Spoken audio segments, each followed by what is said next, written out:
Hello friends, welcome back to Mangavarada channel. ఈరోజు భక్షాలు ఎలా ప్రిపేర్ చేసుకోవాలో చూద్దామా?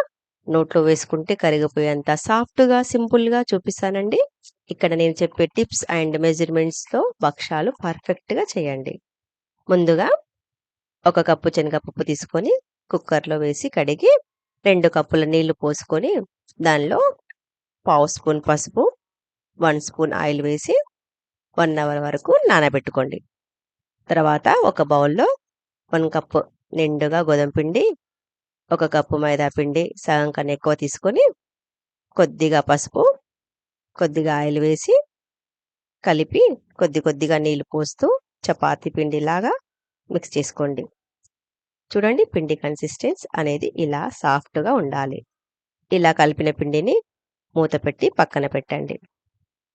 1 అవర్ కుక్కర్లో నానబెట్టిన పప్పుని స్టవ్ పైన పెట్టి 3 విజిల్స్ వచ్చేదాకా ఉడికించాలి.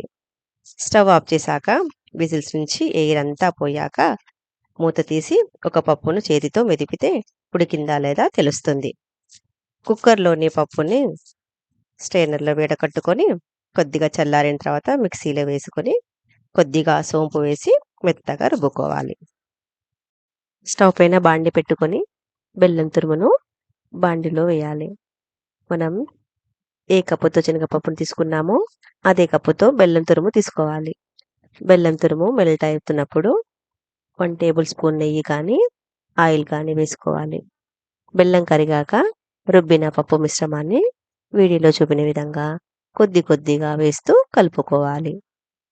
2 to 5 మినిట్స్ లో ఫ్లేమ్లో మిశ్రమం దగ్గర అయ్యేంత వరకు కలుపుకోవాలి.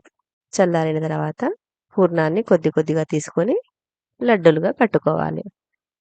ఇలా అన్ని కట్టాక నెక్స్ట్ ప్రాసెస్ పిండితో కూడా ఇలాగే ముద్దలు కట్టాలి. ఎన్ని పూర్ణం లడ్డూలు ఉంటే అన్ని పిండి ముద్దలు చేసుకోవాలి. ఇప్పుడు పిండిని చేతిలో ఆయిల్ అద్దుకొని ప్రెస్ చేస్తూ పూర్ణం లడ్డూను అందులో పెట్టి ఫుల్గా కవర్ చేయాలి. అలా అన్నీ చేసుకోవాలి. విస్తరాకు పైన ఆయిల్ అప్లై చేసి రౌండ్గా ప్రెస్ చేస్తూ భక్షం చేయండి. ఇలా చేయలేని వాళ్ళు ఒక కవర్ తీసుకొని కవర్ పైన 2 సైడ్స్ ఆయిల్ అప్లై చేసి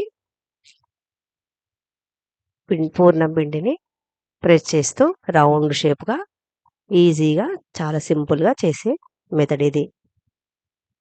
ఇలా అన్నీ చేసేసుకొని స్టవ్ పైన పెనం పెట్టి దానిలో ప్రెస్ చేసిన పూర్ణం భక్షాలను పెనం పైన వేసుకొని ఒక స్పూన్ గీ వేసి టర్న్ చేయండి.